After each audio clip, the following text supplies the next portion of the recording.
Question: how does one forgive? This is how some do it, and this is how most do it. But what about this way? All you have to do is break this.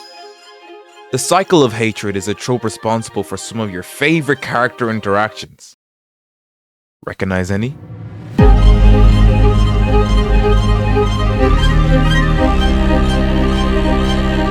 Today, I want to discuss this very popular manga trope and use primarily what is happening in Vinland Saga as a reference, because I think the writer Yukimura may have the best attempt at doing so than any other manga I've ever seen. I've seen plenty of times where the writer of a story only goes halfway when incorporating the cycle of hatred. Sure, the protagonist convinces the antagonist to sheath his blade or surrender to kindness, but what happens after that? This is supposed to be a constant loop that transfers from one person to another, that the cycle doesn't truly stop unless the ideology can be passed from one person to another. Otherwise, it's just an idealistic character that can enact change in his or her environment. Would that antagonist in question be able to change the minds of others like the way the protagonist has done for them?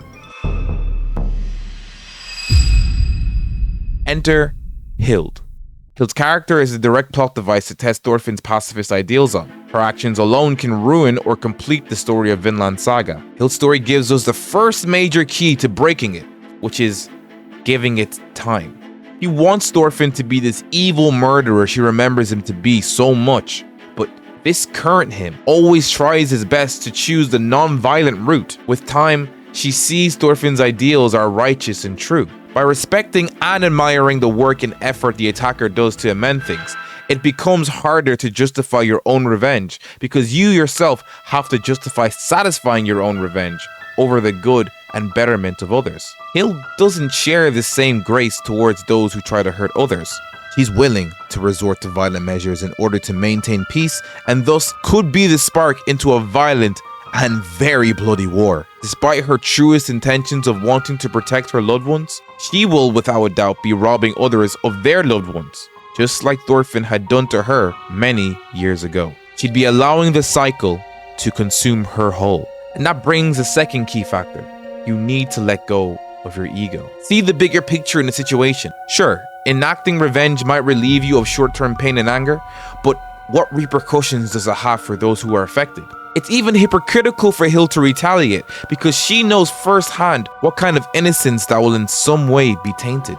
The final key, which is related to the second, is that if you really want to break the cycle of hatred, you need to make a connection of interdependence between the two parties. Setting the ego aside, what can be gained from both parties trading resources? Each person can be rich with skills, assets, and techniques the others could benefit from.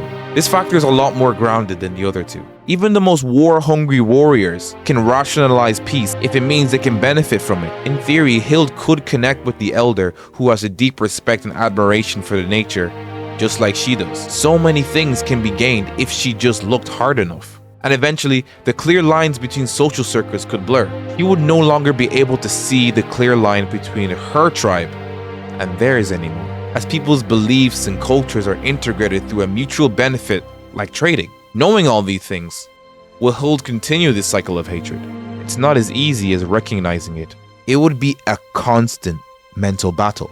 With that being said, I don't believe this cycle can ever be broken. To wish everyone to see past their impulsive urges is impractical. However, the action of striving for the ideal world is the goal. The hatred and violence can be minimized. It can be controlled and transformed into something strong and codependent. Built upon the ruins of violence and hatred, a strong house of community and betterment of loved ones can be woven together.